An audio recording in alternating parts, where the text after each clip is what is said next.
Good morning students. Lecture number 14 के part second में आपका वेलकम। इस लेक्चर में हम problem based on De Morgan's and Bertrand test से स्टार्ट कर रहे हैं और कॉची कंडेंसेशन टेस्ट तक हम पढ़ेंगे इसमें। तो इसका एग्जांपल लेते हैं हम। Test for convergence of the series. ये आपकी सीरीज गिवन है 1 की पावर p प्लस 1/2 की power p plus 1 into 3/2 into 4 की power p plus 1 into 3 into 5/2 into 4 into 6 की power p plus and so on. ये एक इनफाइनाइट सीरीज है और इस इनफाइनाइट सीरीज की नेचर को हमें चेक करना है कि ये सीरीज कन्वर्जेंट है या डाइवर्जेंट है। तो उसके लिए हम क्या करेंगे कि हम जब भी किसी सीरीज की नेचर को चेक कर रहे हैं तो हम सबसे पहले उसका यूएन निकालते हैं। UN is the nth term of the series और nth term of the series का होगा 1 into 3 into 5 into 2 and so on into 2n minus 3 upon 2 into 4 into 6 2n minus 2 की पावर p। अब ये UN टर्म है। अब कैसे है, पहला टर्म हमें फाइंड आउट करना है तो n इक्वल टू हमने 1 पुट किया।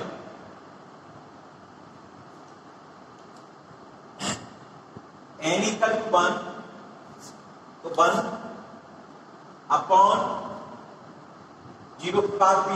तो ये पहला टर्म 1 अपॉन p। दूसरा टर्म 1 into 2 1/2 और 1 into 3। थर्ड टर्म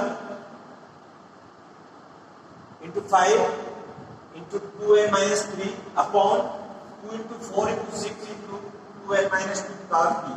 ये इसका nth टर्म आता है।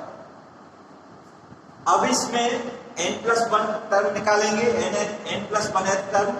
तो इस पूरी सीरीज में n इक्वल टू हमने n की जगह पर n+1 पुट कर दिया तो un+1 हो जाएगा 1 into 3 into 5 into, अब n की जगह हम 2n minus 3 तक आएगा। फिर इससे आगे का जो टर्म होगा n की जगह n+1 पुट कर देंगे तो वो हो जाएगा 2n प्लस 2 माइनस 3 और 2 प्लस का है और माइनस 3 है ये, और ये 2n minus 1 होगा लास्ट टर्म।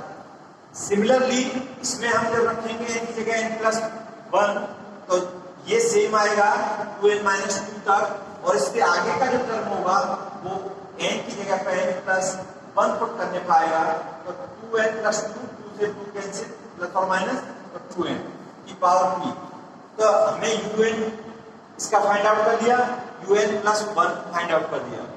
अब इसमें हम सबसे पहले रेशियो टेस्ट लगाएंगे, क्योंकि सबसे पहले हम रेशियो टेस्ट ही लगाते हैं। या तो x नहीं है और या कोई पावर p है तो हम उसी में सबसे पहले रेशियो टेस्ट ही लगाएंगे। अगर कंपैरिजन टेस्ट लगाने की कंडीशन होती है तो हम कंपैरिजन लगाते हैं। तो सबसे पहले हम यहीं से स्टार्ट करते हैं। तो हमने रेशियो टेस्ट लगाया तो रेशियो टेस्ट के लिए हमें क्या चाहिए कि un+1 अपॉन un इसका रेशियो चाहिए। तो विच इज इक्वल टू, इसको हम un+1 को un से जब डिवाइड करेंगे तो un+1 ये है, ये वैल्यू, और un आपका ये है। तो इसको जब इसके अपॉन करेंगे तो ये वाली वैल्यू un की मल्टीप्लाई में ऊपर चली जाएगी और ये नीचे आ जाएगा। मतलब डिनोमिनेटर ऊपर और न्यूमरेटर नीचे इनटू करने पर। तो हमारा जब ये नीचे आएगा तो इससे ये कैंसिल हो जाएगा 2n minus 3, इसका ये कैंसिल हो जाएगा। तो यहां से 2n minus 1 की पावर p बचेगा, और जब ये ऊपर जाएगा तो इसमें 2n minus 2 और ये कैंसिल हो जाएगा 2n की पावर p, ये बचेगा। तो हमारे पास un+1 un का जो रेशियो आएगा 2n minus 1 अपॉन 2n की पावर p, और इसको लिख सकते हैं 1 minus 1 अपॉन 2n की पावर p। अब दिए नंबर रेशियो टेस्ट के लिए हम इस रेशियो की लिमिट लेते हैं n टेंड्स टू इनफाइनाइट।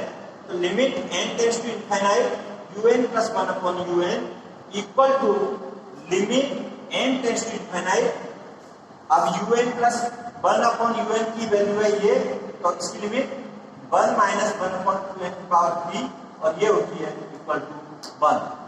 तो अब हमने देखा कि ये वैल्यू जो इस रेशियो की 1 आई, तो 1 पर ये वैल्यू 1 जब आ जाती है तो रेशियो टेस्ट हमारा फेल हो जाता है। तो जब रेशियो टेस्ट फेल हो रहा है तो फिर हम उसके बाद रैविस टेस्ट लगाते हैं। जहां पर रेशियो टेस्ट फेल हो जाता है उस जगह पर हम रैविस टेस्ट का इस्तेमाल करते हैं। तो रैविस टेस्ट हम इस्तेमाल करेंगे। Thus the key element ratio test fails. Now let's apply Ravi's test. और Ravi's test में क्या होता है कि n into un upon un plus 1 minus 1 ये वैल्यू निकालते हैं। un हमें मालूम है, un plus 1 मालूम है, तो un upon un plus 1 value put करेंगे -1 और उसको n से मल्टीप्लाई करेंगे, which is equal to n as it is. और un अपॉन un प्लस 1 की वैल्यू आएगी आपको 2n अपॉन 2n माइनस 1 की पावर 3। मतलब ये जो वैल्यू आई है इसका उल्टा कर देंगे, -1 और n हमारा as it is equal to, अब इसको लिख सकते हैं हम 1 माइनस 1 अपॉन 2n की पावर -3, मतलब उल्टा कर दिया इसको, तो इसकी पावर -3 हो जाएगी और 2n माइनस 1 अपॉन 2n, तो ये हो जाएगा 1 minus 1 upon 2n -1 n as it is. और इसको हमने बायनोमियल थ्योरम से एक्सपेंड कर दिया। तो बायनोमियल थ्योरम का इस्तेमाल किया हमने, ये एक्सपेंशन हुआ इसका -1 और इसको हमने जब सिंप्लीफाई किया तो ये -1 से +1 कैंसिल, तो p upon 2n plus p plus 1 8n square, और n से जब मल्टीप्लाई करेंगे तो इसका ये n कैंसिल और इसका n स्क्वायर का n plus n so on, एक n कम होता जाएगा। तो हमने फिर इसकी लिमिट लेंगे रैवी टेस्ट के लिए। तो limit n tends to infinite n un upon un plus 1 -1 की हमने लिमिट ली, तो which is equal to limit n tends to infinite, ये वैल्यू, इसकी वैल्यू क्या है, इसकी वैल्यू ये है p अपॉन 2। तो limit n tends to infinite p upon 2 plus p plus 1 upon 8n plus and so on. अब इसकी लिमिट जब हम लेंगे तो ये कांस्टेंट टर्म है p अपॉन 2, तो इसकी लिमिट p अपॉन 2 आएगी, क्योंकि n टेंड्स टू इनफाइनाइट, इसके आगे के जितने भी टर्म्स हैं उन सब की वैल्यू 0 होती जाएगी। यहाँ n रखेंगे तो इनफाइनाइट और इनफाइनाइट बराबर पर 0 तो ये वैल्यू 0, इससे आगे टर्म भी 0 और आगे सारे टर्म में n आएगा नीचे, तो सारा वैल्यू 0 हो जाएगी। तो इसकी लिमिट आई p अपॉन 2। अब ये p अपॉन 2 की वैल्यू पर डिसाइड करेगी कि हमारा किस वैल्यू पर ये कन्वर्जेंट होगी और किस पर डाइवर्जेंट होगी। तो बाय रैवी टेस्ट में क्या है कि ये वैल्यू ग्रेटर देन 1 आती है, that is p upon 2 greater than 1 है, तो आपकी सीरीज कन्वर्जेंट होगी। इसका मतलब क्या हुआ कि p greater than 2, p greater than 2 है सीरीज के लिए, तो आपकी सीरीज कन्वर्जेंट होगी given series. If p upon 2 less than 1 है, रैवी टेस्ट में कंडीशन है ये, तो इसका मतलब क्या होगा, p लेस देन 2, तब आपकी सीरीज कैसी होगी, डाइवर्जेंट होगी। अगर p अपॉन 2 इक्वल टू 1 है तो आपका रैवी टेस्ट फेल हो जाएगा। तो दिस इंप्लाइज है p इक्वल टू 2, और p इक्वल टू 2 पर रैवी टेस्ट में ये रैवी टेस्ट फेल होगा, तो फिर हम अदर मेथड अप्लाई करेंगे, और वो मेथड है डी मॉर्गन बर्ट्रांड मेथड से हम p इक्वल टू 2 पर कैसी सिग्नेचर होगी उसको चेक करेंगे। तो बर्ट्रांड मेथड में जब p इक्वल टू 2 है, तो बर्ट्रांड मेथड की जो स्टेटमेंट है उसके अकॉर्डिंग हमें क्या क्या चाहिए, n un upon un plus 1, n un upon un plus 1 minus 1 at p equal to 2 पर। तो p इक्वल टू 2 की वैल्यू हमने यहां पुट कर दी इसमें, तो हमें ये 1 प्लस 3/4n प्लस n4, मतलब इसमें आपने value p equal to 2 put कर दिया तो हमें इसकी वैल्यू ये फाइंड आउट हुई। अब इसमें बर्टन टेस्ट में हमें क्या चाहिए, n(un/un +1 -1 -1, तो हमने फिर इसमें माइनस लगाया तो -1 और +1 कैंसिल, तो 3/4n प्लस n4, तो ये हमें वैल्यू फाइंड आउट हुई इसकी। अब इसकी according to De Morgan's statement limit लेते हैं हम n tends to infinite, n(un/un +1 bracket log n, इसकी लिमिट फाइंड आउट करेंगे तो हमें ये वैल्यू यहां से पुट कर देंगे ये वाली, और log n करेंगे इसके साथ, तो log n करेंगे तो ये हो जाएगा 3/4 हमने कॉमन ले लिया, log n/n प्लस n और वैल्यू आएंगे। तो जब हम इसकी लिमिट लेंगे तो 3/4 और log n/n की वैल्यू होती है 0, तो इसकी सारी वैल्यू 0 हो जाएंगी आगे के सारे टर्म्स में, तो इसकी जो लिमिट आएगी वो 0 होगी। जब इसकी वैल्यू 0 आई जो लेस देन 1 है, और लेस देन 1 जब वैल्यू आती है इस लिमिट की, तो according to De Morgan's and Bertrand test से हम कह सकते हैं कि वो सीरीज कन्वर्जेंट होगी। अगर ग्रेटर देन 1 आती है तो डाइवर्जेंट होती है। तो ये इस तरह से हम सीक्वेंस में टेस्ट को लगाते हैं, और यहाँ पर हमने डिमॉर्गन्स बर्ट्रांड टेस्ट को भी लगाया। तो हमने कहाँ से स्टार्ट किया था, हमने इसमें दी एलम्बर्ट रेशियो टेस्ट से स्टार्ट किया, वो फेल हुआ, फिर उसके बाद हमने रेबीज लगाया, और रेबीज में हमने p ग्रेटर देन 2 पर हमें मालूम हो गया कन्वर्जेंट है, p लेस देन 2 पर हमें मालूम हो गया डाइवर्जेंट है, और p इक्वल टू 2 पर रेबीज टेस्ट फेल होता है, तो फिर हमने डिमॉर्गन एंड बर्ट्रांड टेस्ट को लगाया। तो इस तरह से हम सीक्वेंस वाइज टेस्ट लगाते हैं। जैसा मैंने पहले उसमें बताया था लॉगरिथमिक टेस्ट के लिए पार्ट फर्स्ट में, कि उसको जब लगाते हैं जब हमारा रेशियो टेस्ट फेल हो जाता है और उसकी वैल्यू में जहाँ पर एक्सपोनेंशियल आ जाता है, जिस जगह पर वो फेल होता है, तब हम लॉगरिथमिक टेस्ट लगाते हैं। तो वही चीज़ है कि हम इस सीक्वेंस को प्रैक्टिस से समझेंगे।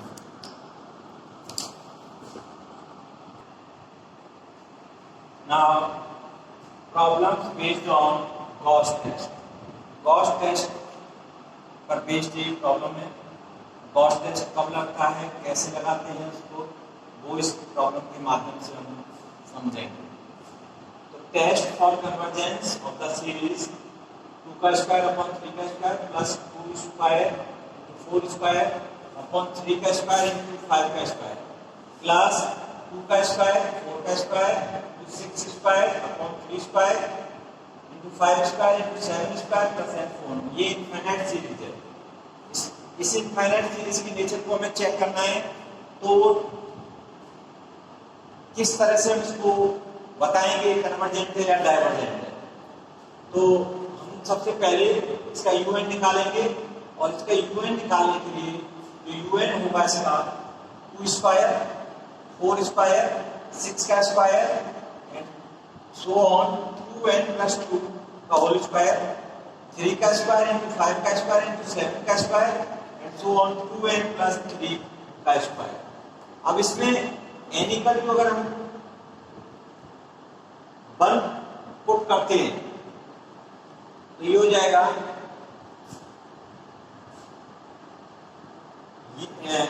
ये पहला टर्म आएगा, इसी तरह से सेकंड टर्म, इसी तरह से थर्ड टर्म। तो हम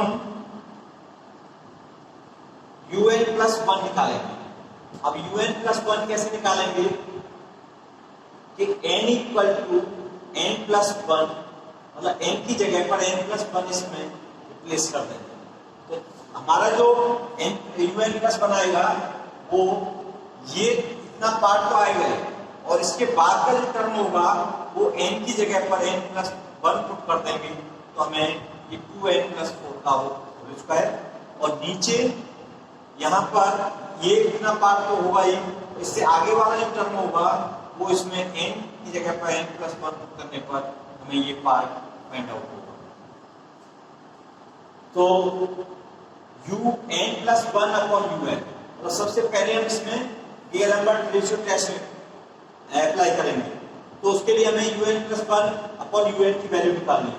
तो इसकी वैल्यू un+1 को डिवाइड कर देंगे इससे, तो उसको सिंप्लीफाई करने पर जो वैल्यू हमें फाइंड आउट होगी वो 2n+4 का होल स्क्वायर अपॉन 2n+5 का होल स्क्वायर।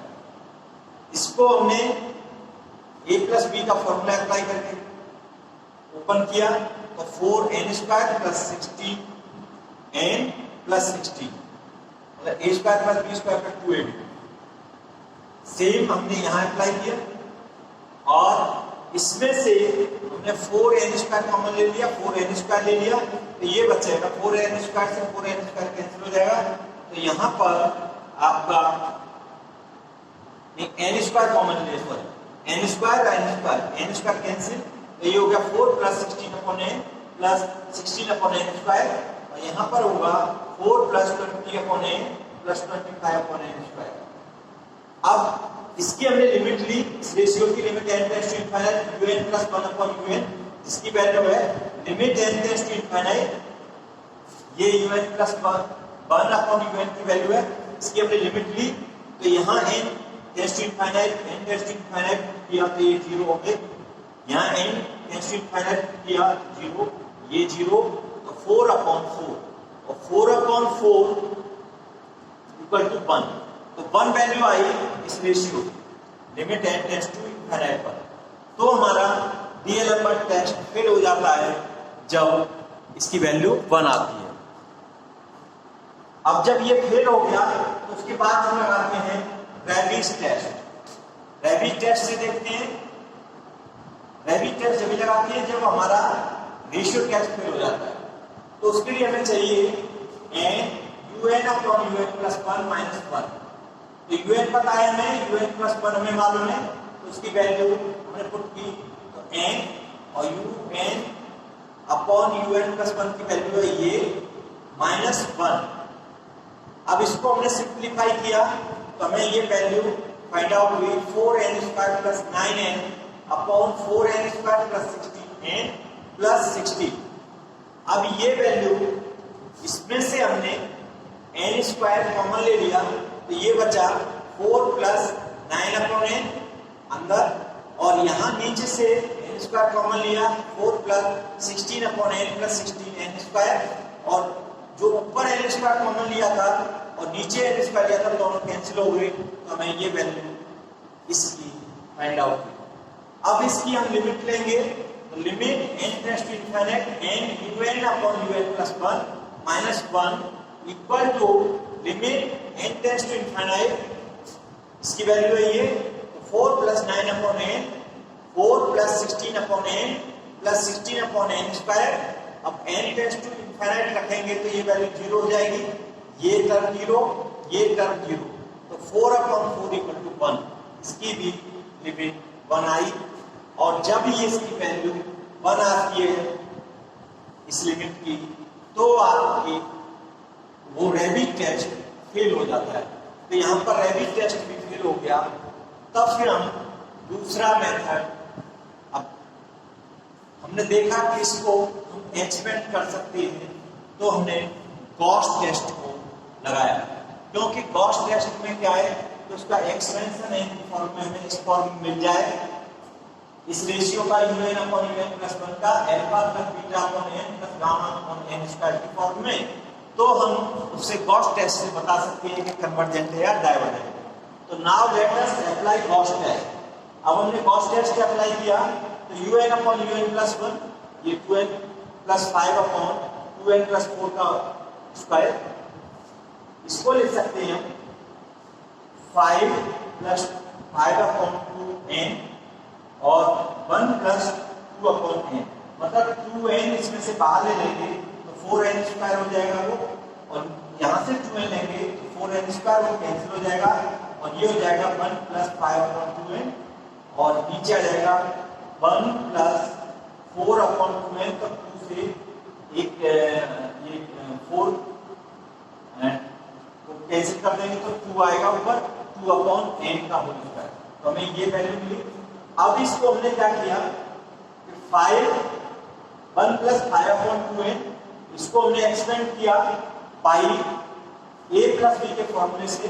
तो a² 1 + b² 25/4n² into 2 into ab, तो 5, ये 10 हो गया, 10/2 5/n इंटू, अब 1 + 2/n, इसको ऊपर ले गए तो 1 + 2/n की पावर -2, और इसको हमने एक्सपेंड कर दिया बाइनोमियल एक्सपेंशन से। तो ये एडिटिव, ये बाइनोमियल से हमने एक्सपेंड किया।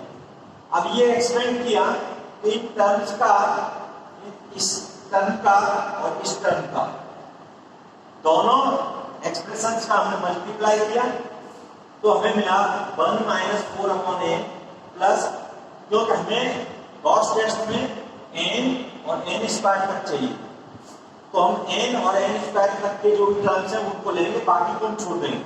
तो 1 - 4/n plus 12/n² plus 5/4 minus 20/n²। तो ये वैल्यू हमने 1 + 1/n minus 1/n² plus n आई। तो इसको हम गॉस टेस्ट के फॉर्म में देखेंगे, तो अल्फा + β/n माइनस गामा/n² प्लस n जो भी हो। हम देखते हैं, कंपेयर करते हैं कि अल्फा = 1 और बीटा = 1। तो अल्फा और बीटा से हम गॉस टेस्ट में चेक करते हैं। तो जब अल्फा = 1 और बीटा = 1 होता है, तब आपकी गॉस टेस्ट की कंडीशन के अकॉर्डिंग सीरीज डाइवर्जेंट होती है। तो गॉस टेस्ट के स्टेटमेंट में आप देख सकते हैं, तो अल्फा = 1 और बीटा = 1 होता है, तब वो गॉस टेस्ट के माध्यम से हम कह सकते हैं दिस सीरीज इज डाइवर्जेंट। तो इस तरह से हम गॉस टेस्ट को अप्लाई करते हैं, और वो हम देख लेते हैं कि उसका एक्सपेंशन इस फॉर्म में हो जाए कि वो हम UN/UN+1 के रेशियो को अल्फा + β/n प्लस गामा/n² प्लस n की फॉर्म में लिख सकें, तो हमें गॉस टेस्ट को अप्लाई कर सकते हैं। तो हमने देखा कि यहाँ पर रेशियो टेस्ट फेल हुआ, यहाँ पर रेवी टेस्ट फेल हुआ, तब फिर हम गॉस टेस्ट कर गए। तो इस तरह से हम चेक करते हुए और टेस्ट को देखते हैं।